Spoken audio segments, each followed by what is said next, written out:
Bonjour et bienvenue dans le flash d'information sur A12. Série d'attaques à l'arme blanche ce mercredi en Allemagne et en Espagne. Dans le nord de l'Allemagne, ce sont 2 personnes qui ont été tuées et 7 autres blessées dans une attaque au couteau dans un train.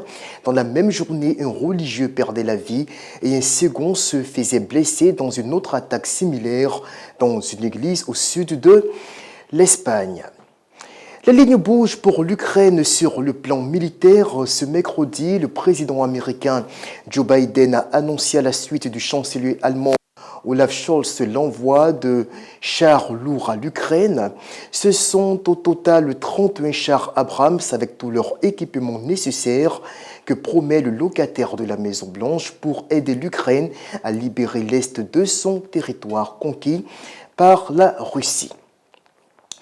La Cour européenne des droits de l'homme a déclaré recevables hier mercredi les plaintes de l'Ukraine et des Pays-Bas contre la Russie pour des faits survenus en 2004 avec le crash du vol MH17 de la Malaysia Airlines au-dessus de l'Ukraine en 2014.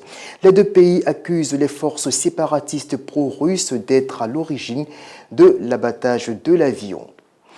L'actualité, c'est aussi ce déplacement en France du chef de l'État ivoirien Alassane Ouattara qui a été reçu hier mercredi par son homologue français Emmanuel Macron à l'Élysée. La situation au Burkina Faso et dans le reste de la sous-région ouest africaine était bien sûr au cœur de leurs échanges.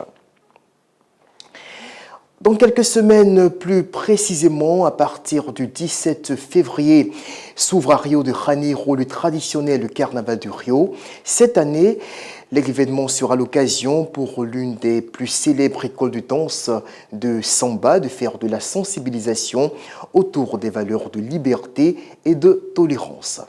Fin de ce flash d'information, merci de votre attention. On se retrouve dans quelques heures pour le journal.